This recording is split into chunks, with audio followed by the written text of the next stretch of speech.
Already খাল খনন এবং বৃক্ষরোপণ নিয়ে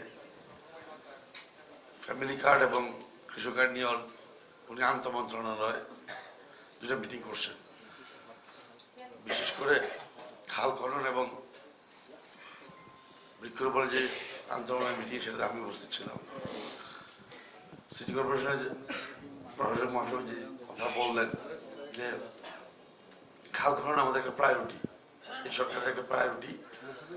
কুমিল্লার জলবদ্ধতা যে আছে সেটা নিয়ে আমরা অবশ্যই কাজ করব।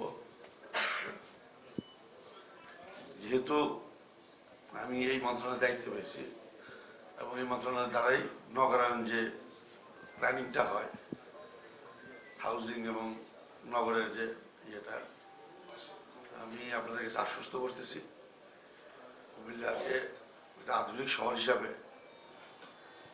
পরিকল্পনা নিয়ে সামনে কিভাবে আগ বাড়ানো যায় আমি সবাইকে নিয়ে কাজ করার চেষ্টা করব। এখন আমরা ঠিকমতো বুঝিয়ে উঠতে পারি নেই কতগুলি ডিপার্টমেন্ট আছে এই মন্ত্রণালয়ে, তো একটু সময় দেন। কুমিল্লা তো আমার নিজেরই শহর, আশা করি সর্বাত্মক চেষ্টা থাকবে যেন সুন্দর একটা শহরে রূপ দিতে পারি। আমার তরফ থেকে যা করার আমি অবশ্যই করবো। আপনাদের সবাই সহযোগিতা দরকার। আর এসপি সাহেব যেহেতু অলরেডি এর কথা বলছেন, আমি শিওর ডিসি সাহেব এবং লোকাল প্রশাসন মিলে লোকাল থানার ব্যাপারটা দেখবেন।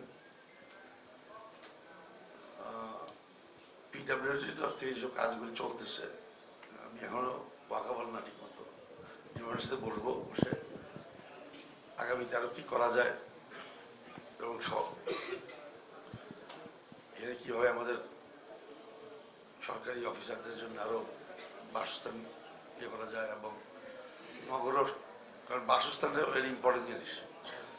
আমাদের কুমিল্লাকে কিভাবে আমরা আরো সুন্দর করতে পারি পরিকল্পিত হবে, পরিবেশের সাথে একটা সামঞ্জস্য রেখে। আমার বলতে খারাপ লাগে কিন্তু যে ছোটবেলায় যে কুমিল্লাতে বড় হয়েছি, সেখানে পরিবেশটা অনেক বেশি, অনেক পরিবেশ বান্ধব ছিল।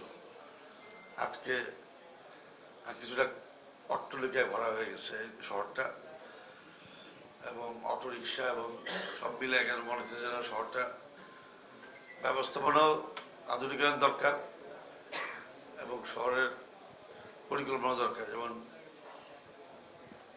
সিটি কর্পোরেশন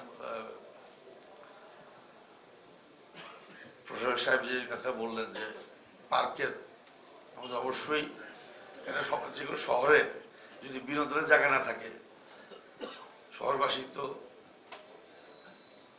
কোথাও কোথাও যেতে হবে তাকে বিনোদনের জন্য। আমাদের এনাফ পার্ক থাকা উচিত। এবং শুনলাম যে ধর্মসাগর পার্ক নিয়ে কাজ চলতেছে, একটু সময় দেন, সর্বাত্মক চেষ্টা করবো যেন এই নগরীটা একটা সুন্দর নগরীতে পরিণত হয়। আমাদের তরফ থেকে যা করার